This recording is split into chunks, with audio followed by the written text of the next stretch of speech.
welcome to the Ministry of Foreign Affairs to the press conference on the occasion of the 10th meeting of the Central 5 format. A warm welcome to Tanja Fajon, Deputy Prime Minister and Minister of Foreign Affairs of the Republic of Slovenia, Lipavský, Minister of Foreign Affairs of the Czech Republic, Péter Szijjártó, Minister of Foreign Affairs and Trade of Hungary, Miroslav Wlachovský, Minister of Foreign and European Affairs of the Slovak Republic, and as host, Alexander Schallenberg, Federal Minister for European and International Affairs of the Republic of Austria. Herr Bundesminister, bitte. Ladies and gentlemen, dear colleagues, dear friends, Tanja, Jan, Miroslav, Péter, it's great to have you back in Vienna. It's great to have the C5 back in town. We actually just met last week in the multilateral context of the UN General Assembly in New York. I saw you yesterday at the OSCE and Péter at the Atomic Agency meeting on Monday. So we do have, on a regular basis, exchanges and meetings. But I believe the format of Central 5 is still important, because one of the biggest illusions actually we have, or errors among us in the European Union, is that we always have the feeling, well, I know my colleague, I know his situation, because I'm meeting him on a regular basis in Brussels. But actually you have not so much time to discuss things in depth and comprehensively in Brussels. And I believe that's exactly what C4 is for. It gives us the possibility for, C5. At least get my numbers right. There's one, Alexander, no.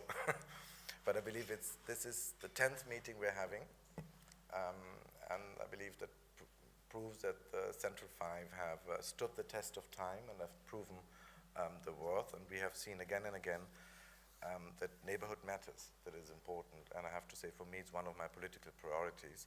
And we have seen that this summer, with the horrible floodings taking place in Slovenia, we saw it during the pandemic, we saw it during the repercussions of the Russian war of aggression and economic effects on the European continent.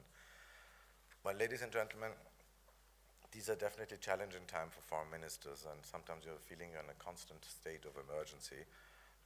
And I believe to a certain degree, Central Europe is European Union's seismographic station. Whatever happens on this continent, we are among the first to feel the repercussions, whether it's the economic downturn, whether it's migration flows or other things. And now we have over 19 months of the Russian brutal war of aggression against Ukraine. There's still no end in sight, but I believe while we all obviously fully support Ukraine, that we all also we would wish to see peace returning to this continent as quickly as possible and as soon as possible. But this peace obviously has to be fair, it has to be just, and it has to be lasting and sustainable, and it has to safeguard the sovereignty, independence, and integrity the Ukrainians are fighting for so bravely. With this in mind, I believe that we have to keep open the necessary lines of communication and platforms, which we might need when the time comes. And this concerns in particular the Organization for Security and Cooperation in Europe, the OSCE, and I'm happy that the Secretary General of the OSCE, Helga Schmidt, will join us this afternoon for a very open discussion among us. The OSCE risk of becoming a collateral damage of Russia's war of aggression against Ukraine. And Tanja Fajon, my Slovenian colleague, and I attended on yesterday an extraordinary meeting of the OSCE. There's a very dangerous imbalance, threatening standstill, and an alarming situation within the OSCE. We have no agreement on the budget, we have no agreement on the top postings, we have no agreement on the chairman in office for 2024. And I believe we need this organization. It's the only pan-European platform for dialogue, and I believe it will play and it can play a crucial role in the future. And today we will have the possibility to discuss a little bit how we could approach and be helpful to keep the OSCE for the day after. And I might say it's a very good Central European tradition to keep lines of communication open, especially in difficult times. If I think about the Cold War and difficult times, we have always had lines of communication across the Iron Curtain. So this is something that unites us in our historical experience. And if we look, and that's another Central European facet, is that we always tend to look at the wider neighborhood. And here obviously the Western Balkans come into play. Everybody knows that we have a very common approach to the Western Balkans. We want to see them as quickly as possible in the European Union. We believe that the European integration is not complete without them. Any problem arising there is a problem for us too. And so the best approach is to increase the speed of our accession process, to make it more tangible through gradual integration, and I believe here we have many common ideas and proposals from the Central European countries. And last but not least, I would like to mention migration, which is also something that affects all of us. It's a problem we are faced with in different times. Sometimes last year, Austria was the most affected country on this continent, with 112,000 asylum applications, which in comparison in Germany would have been over 1 million asylum applications, and 2/3 of them not registered. Now this time it's other countries who have more increases, like Slovakia and Italy and others. And I believe that we are aware that we have to work together on this. The only approach, the only successful approach can be a European approach. And yes, the Minister of Interior got a breakthrough before summer, and our Austrian approach would be to advance as quickly as possible with the package as a whole, not delay it and not dilute it and water it down in negotiation with the European Parliament. And we have suddenly a situation where 2 further Schengen countries have announced further border controls. That means by now 1/4 of all Schengen members have border controls, encompassing 55% of all population among the Schengen countries. That shows that this system is not quite working as it should, and our position in Austria is we would like to have it to come back to the situation it was before.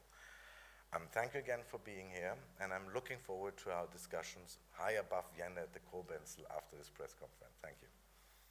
Thank you very much. Slovenia, please. Thank you very much, and good afternoon to everyone. First, I would like to use the opportunity, of course, to thank to Minister Schallenberg, dear Alexander, thank you for bringing us again together and hosting us here in beautiful Vienna. It has been quite some changes since we last met in Budapest last year, from the start of war in Ukraine, discussing the instabilities in the Western Balkans, discussing irregular migration. So the challenges remain on our agenda, and for that reason I think it's extremely important we keep on this regional format and discussions among ourselves. But let me first also use the opportunity to thank to my colleagues and your respectful countries for showing us great solidarity in August this year, when we faced the extreme floods in my country, the worst ever in the history of Slovenia, and the word of solidarity, and the acts of solidarity echoed quite strongly in this European spirit and a good neighborly relation spirit, so thank you to all your countries for that. In Slovenia, we are very well aware how important is this regional cooperation with the challenges that you mentioned, Alexander, and with the topics that we discussed today. And I'm glad that we already agreed in this short discussion we had to hold a next regional C5 meeting in Ljubljana, Slovenia, next March. So I'm happy to host my colleagues next year in Slovenia, but that also indicates the direction that we are committed to keep on this formula and the discussions. On the topics, of course, what we exchange views is the brutal Russian aggression or the war in Ukraine, that it's, of course, affecting not only Europe, globally, the world, with energy, food insecurity, it's not the only, we have a lot of conflicts. We all came from New York. We speak about 55 armed conflicts around the globe, but of course we want to see peace and stability for our citizens and in our region. That means long-lasting, just peace, as you mentioned, for Ukraine, end of the war. And also in that context, it's extremely important, the discussion how to improve the political and economic stability in the Western Balkans, the region that 20, 30 years ago also faced bloody wars. And in the context of the enlargement and how to consolidate, how to make Europe strong and united, I'm very glad to see that we have really common approach to the Western Balkan when it goes to let us speed the enlargement process, let us use the political momentum, and I want to once again stress the importance of Bled Pledge 2030, which was mentioned by Charles Michel for Slovenia. It's extremely important, and countries in the region, to have a clear perspective that it is doable. It is doable if we have a political willingness. With all the hurdles on the side of the EU, with necessary reforms and adaptations, but also to push on the countries of the Balkans to do the necessary reforms and use the momentum, because I am afraid that with all the instabilities, we can risk another tension or a conflict in our region. So for that, I really am committed to work very hard with my partners in the EU, with our neighbors, and also with our partners in the Western Balkans, to go and reach that goal that is doable, but with a lot of political willingness and, of course, with a lot of efforts. When it comes, just briefly, irregular migration, it is, of course, the topic that concerns us all, concerns our citizens. We see a rise of irregular migration also on the Western Balkan route. We see a lot of criminalities. We have an outside Schengen border, and what we have to do is to protect our outside Schengen border, to give all support necessary to Croatia with Frontex through the Western Balkan route, but really do everything that we protect outside Schengen border, fight against irregular migration, against trafficking of human beings, work together, the countries, how to also at the same time preserve Schengen. As we know, the borders are closing down. It is in Schengen not a normal situation for many years. It is deteriorating, and these are fundamentals of European integration. For preserving it, we also need to rebuild our trust and confidence between our governance and our citizens. And it will be the discussion of today also, but I think with a good spirit and with good and frank discussions, we can do a lot. Thank you. Thank you very much, Minister Lipavský. Ladies and gentlemen, dear friends and partners from Central 5, first allow me to thank to Minister Schallenberg, to Alexander, for his hospitality and invitation to C5 discussion on important foreign policy issues in Central Europe. I very much appreciate the strong statement of Austria in various regional engagement of Austria in various regional cooperation formats, such as the Central 5 and others.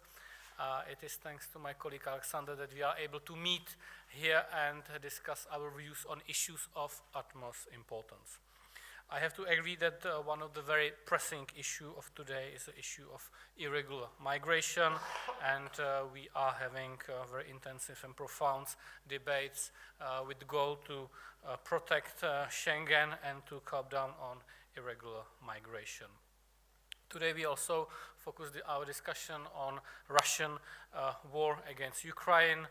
The threats and risks caused by Russian aggression can only be dealt if the international coalition works together. We must show unity, comprehensive, long-term support, and sustainable military deliveries for Ukraine.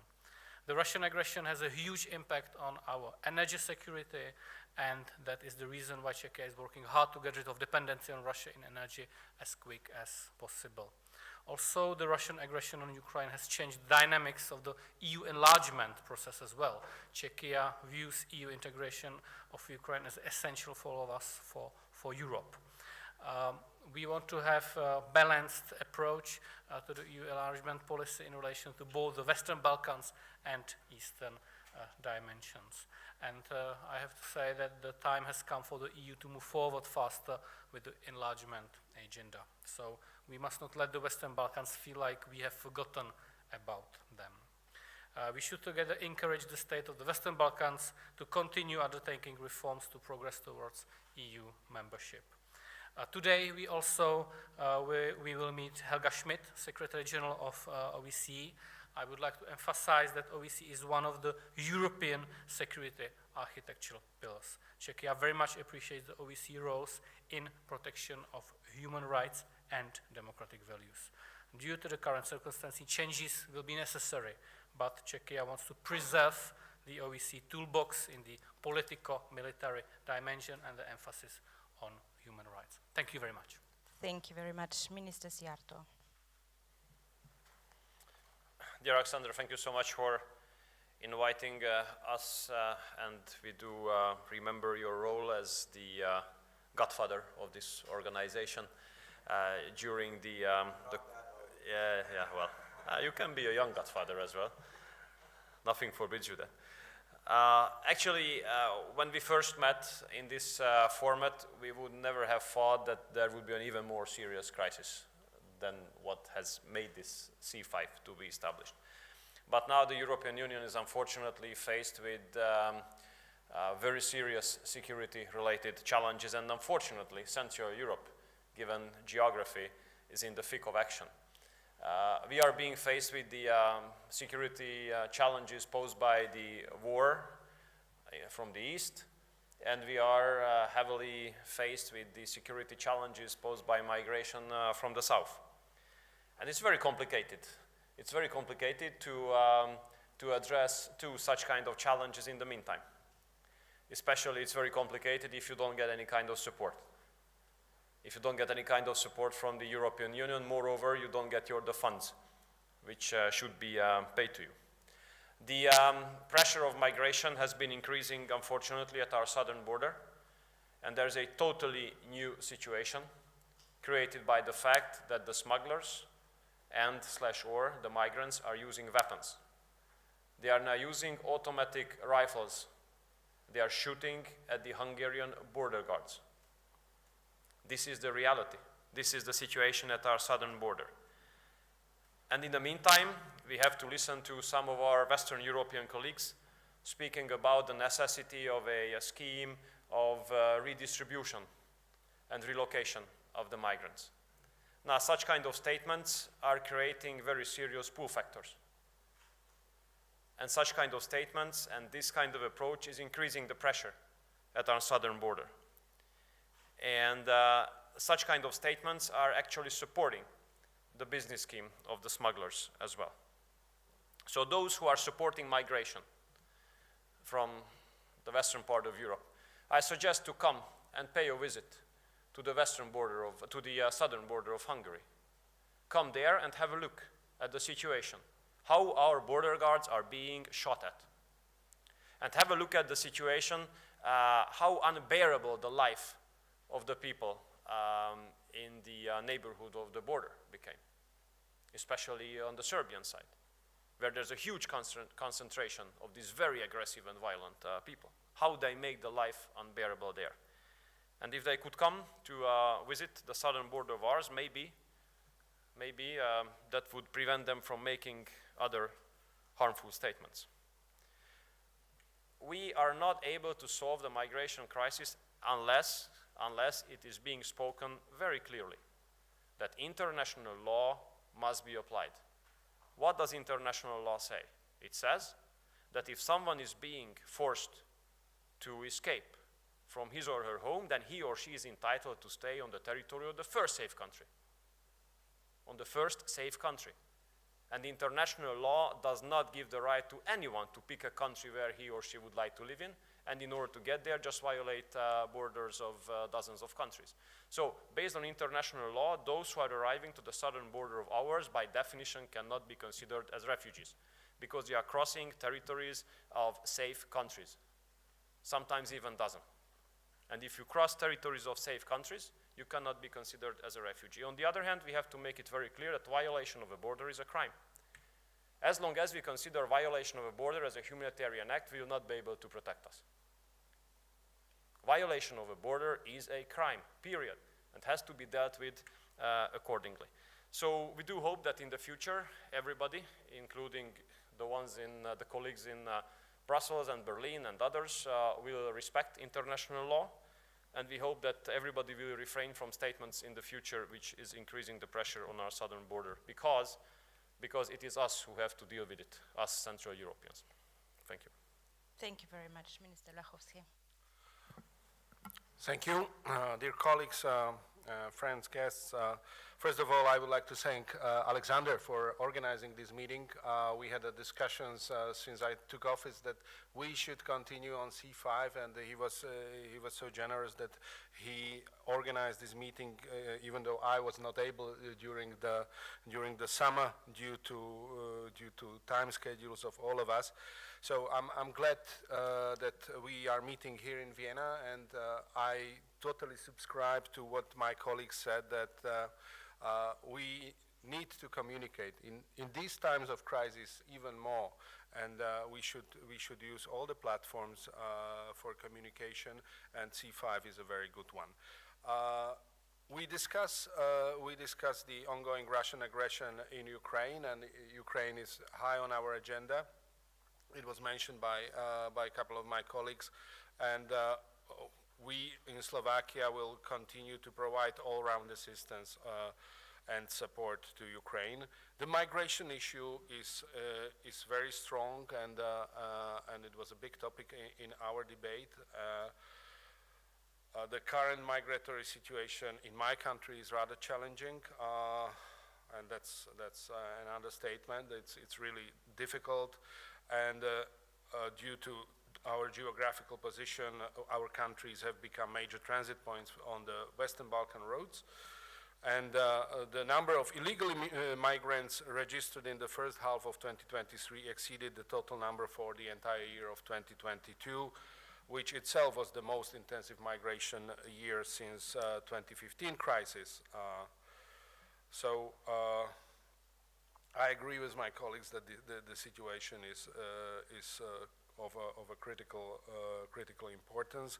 And third topic obviously is the continuation of EU enlargement. I think the EU must enlarge. It's a geopolitical priority of all of us, and we have to address EU enlargement. There must be a double-track east and southeast oriented approach with conditionalities addressed to both sides. Equal and fair approach towards all candidates is crucial to EU credibility, and we are convinced that candidates should join the EU once they are well prepared and fully adjust to the EU system. Thank you. Thank you very much, Excellencies. We have time for some questions now, and I think I would like to start with Frau Lind. Warten Sie ganz kurz. Sie bekommen ein Mikro. To part with them.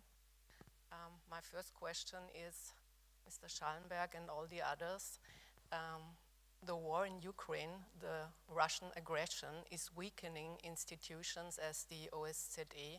How do you discuss that? Do you have any solution to deblock this situation also for the UNO and maybe also for the European Union? Because is your solution that Ukraine will be a new member for all of you? And for Mr. Szijjártó, is that true that you will head to Russia? Yeah. Not now, but in the next days. For new treaties for gas and oil, is that true or not? Thank you. Ready to answer, whoever wants to. Maybe I just briefly start because you addressed the question to everybody. That's precisely what we're going to discuss this afternoon. We have a stance here. We have still a blockage within the OSCE. We have not yet an agreement on budget of next year, on the top management, including the Secretary General, and on the chairman in office for the next year. But I'm hopeful because I have the feeling that all of the 57 member states of the OSCE see the necessity to keep this organization alive and afloat.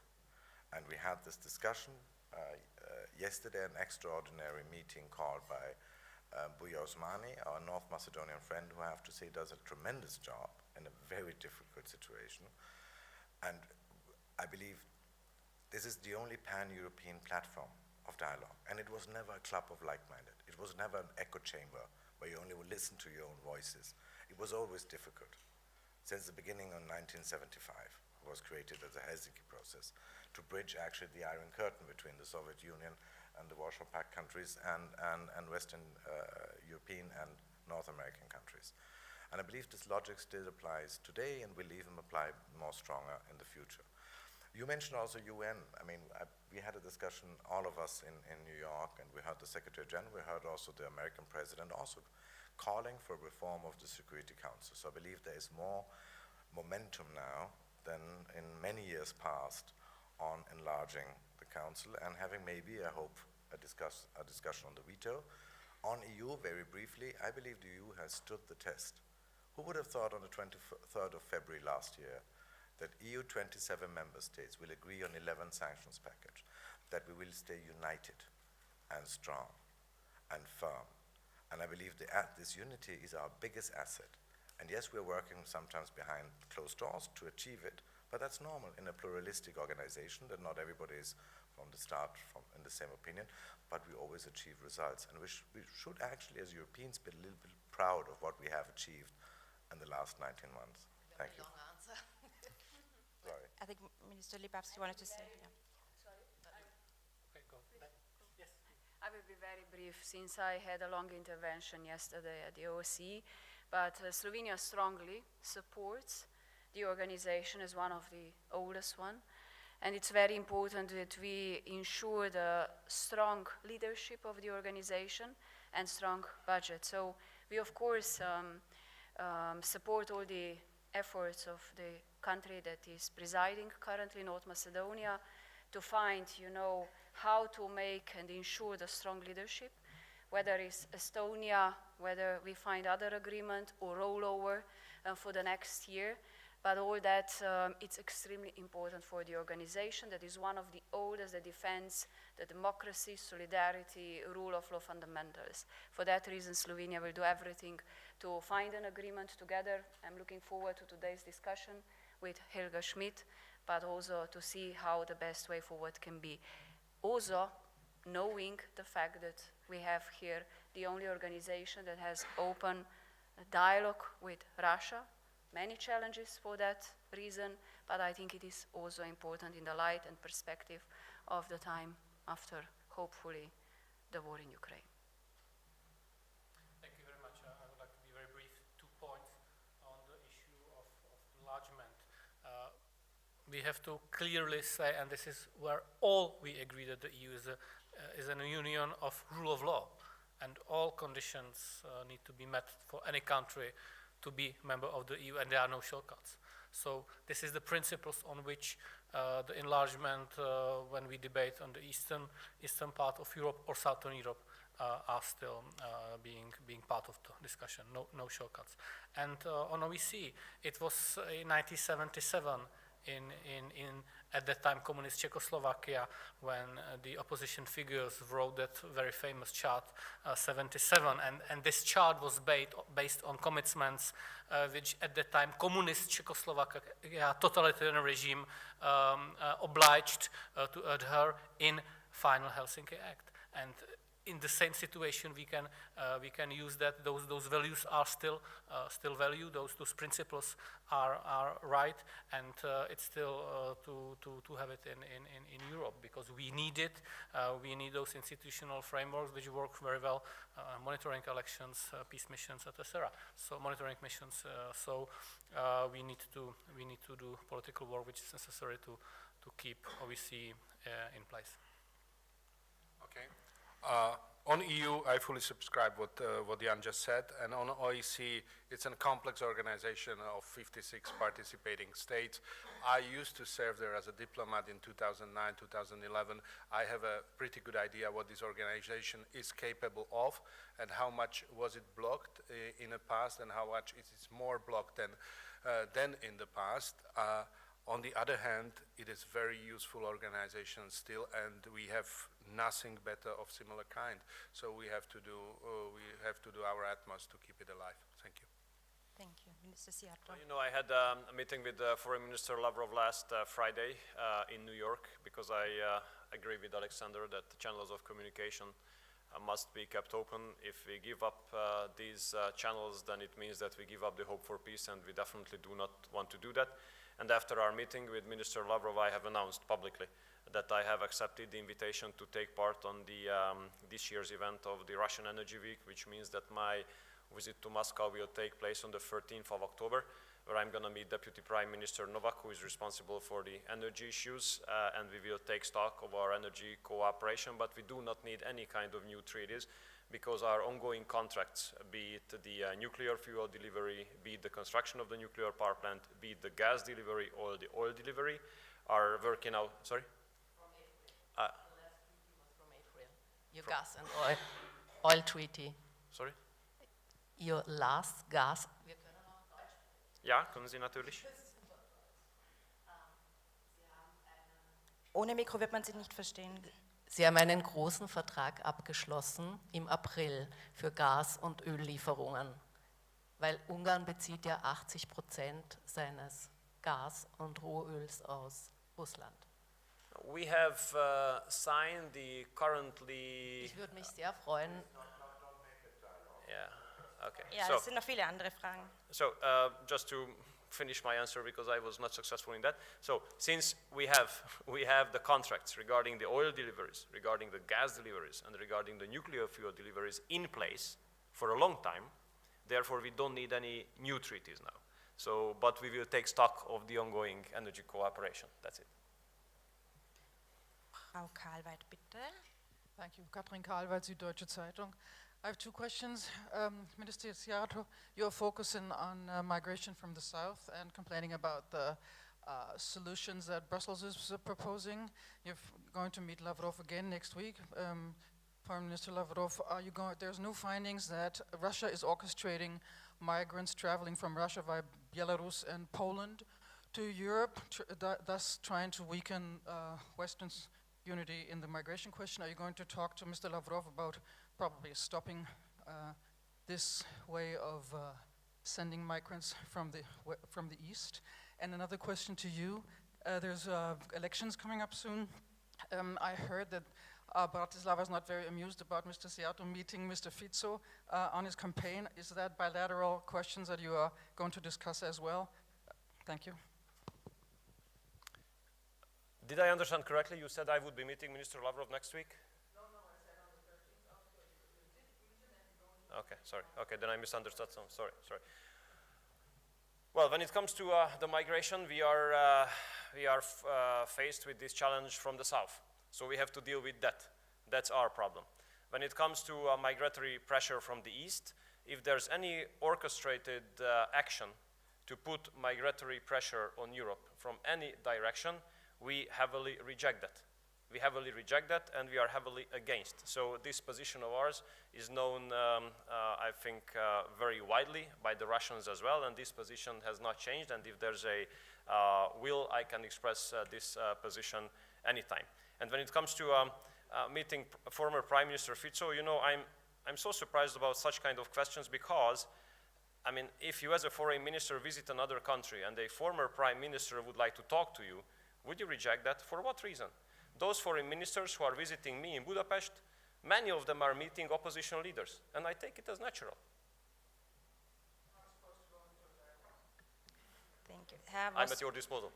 Herr Vospanik, bitte. Yeah, can I? Yes, oh, sorry. Sorry, I saw the. Yeah, I forgot about It that. was also addressed to me, Sorry. and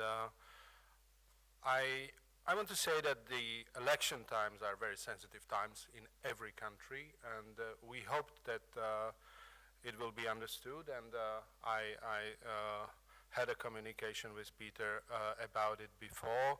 I had a communication with the Hungarian embassy in Bratislava about it.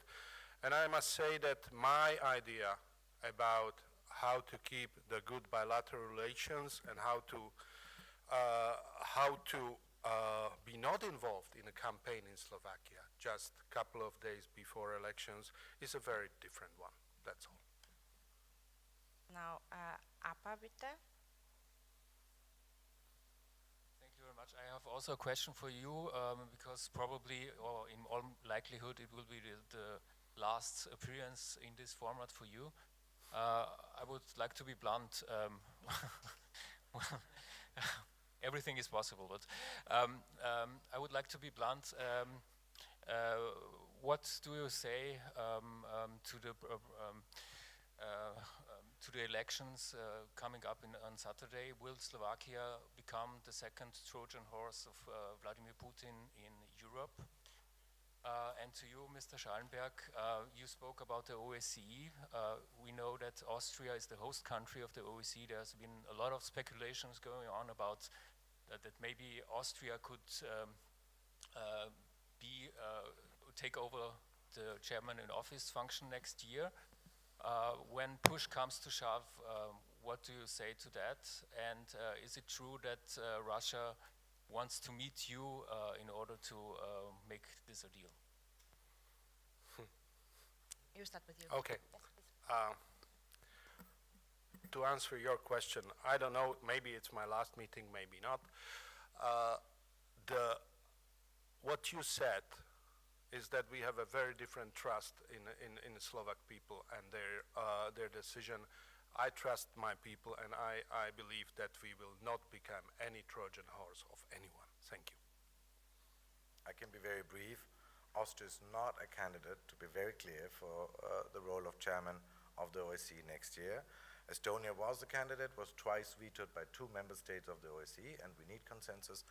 And I said yesterday at a meeting that I believe the best way to proceed is a rollover, meaning to fixate, to freeze, you want, the whole organization, budget, top management, and chairmanship for a year, and then see where we stand in 1 year.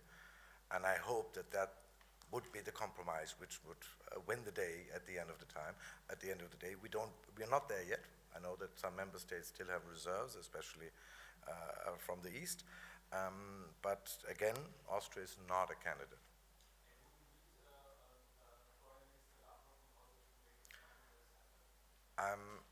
Well, I don't believe it. I feel a special responsibility for this organization as host country, but I believe it's not my role. There is a chairman in office, Bujar Osmani, the foreign minister of North Macedonia, is doing a brilliant job. He had discussions with Sergei Lavrov. I believe it's his job as chairman in office to do that. But I say here again what I said at the time when we had our ministerial meeting in Poland. This is an organization which compromises 57 member states. And if we have a meeting, we have to invite all 57 member states, including the foreign minister of Belarus and Russia. This has never been a like-minded club. This has never been a club only the West. It's not ours. It's a club reaching from Vancouver to Vladivostok, as always said in the past. And that's what makes it important and what we should keep. Thank you. We have 2 more questions. We have the Hungarian television and then ZDF. Or can we start with the, sorry. Hello, Ciraki Victoria, Hungarian television. I just want to ask Mr. Szijjártó. My first question would be, how do you see the future of the region of Central Europe? And the second one, that do you find maybe possible to create a cooperation, a pro-peace cooperation between the present states? So regionally. Well, it has always been a very important focal point of the Hungarian foreign policy strategy to create a strong Central European cooperation. Because of geography, we are kind of interdependent here. The success of one helps the success of the other. The failure of the one can cause a failure of the other. So therefore, we have always been fans and supporters of the Central European cooperation. And when it comes to peace, you know, as a representative of a neighboring country, representative of a nation which loses members in this war, as ethnic Hungarians are dying in this war big time, unfortunately, our position cannot be anything else but peace immediately. And I do believe that the circumstances for peace will worsen day by day. There's no battlefield solution. Yesterday, the circumstances for peace were better than today, and today they are still better than tomorrow, simply because the more days are spent with this war, the more people will die, and the bigger destruction will take place. Thank you. And then ZDF. Michael Sommer from ZDF, German TV. I would like to ask Mr. Schallenberg, first and foremost, preferably if you could answer in German. It's about illegal migration and obviously, is Schengen obsolete these days? What we saw in the last weeks, like Lampedusa, member states fighting each other, like Italy versus Germany, and I heard a lot of frustration in all 5 of you regarding the status of Schengen right now. So what has the European Union has to do to get back on track? Also, I won't say anything that would be a surprise to any of you. Ich möchte mal vorausschicken, dass wir Österreicher große Befürworter von Schengen sind. Die Österreicherinnen und Österreicher sind genau ein Staat, der in der Mitte Europas liegt und die das auch große Profiteure sind davon. Wir haben nur eine faktische Situation, wie ich vorher gesagt habe, dass wir jetzt ein Viertel der Mitgliedstaaten von Schengen haben Grenzen. Wir haben gerade gehört, dass Deutschland noch zu 2 weiteren Staaten Grenzkontrollen einführt. Zu Österreich seit 2015. Und als der deutsche Bundeskanzler hier war, hat er so erklärt, sie sind unerlässlich, diese Grenzkontrollen. Wir selber haben Grenzkontrollen leider, weil wir hätten es ja gerne anders, zu unseren Freunden Slowenien und zu Ungarn. Und wir haben, wie ich vorher gesagt habe, über die Hälfte der Schengen-Bevölkerung ist derzeit von Grenzkontrollen betroffen. Das ist also ein dysfunktionales System. Wenn man mir also sagt, wir sollen das einfach erweitern, habe ich ein gewisses intellektuelles Problem damit. Unser Ziel ist, dass wir es wieder funktionieren. Und mein Bild ist immer, was ist Schengen? Schengen ist wie ein Wohnhaus, wo jede Wohnpartei sich einverstanden erklärt hat, die Wohnungstür auszuhängen, mit der Idee, die Haustür ist gesichert. Und was geschieht jetzt? Alle hängen die Wohnungstüren wieder ein, weil sie merken, die Haustür ist nicht gesichert. Das heißt, ganz einfach bildlich gesprochen, wir müssen uns die Haustür anschauen und die wieder sichern, weil wir wollen wieder ein System haben, wo Schengen genau das ist, wofür es gegründet wurde. Thank you so much. Thank you, Excellencies. Vielen Dank, Damen und Herren, fürs Kommen.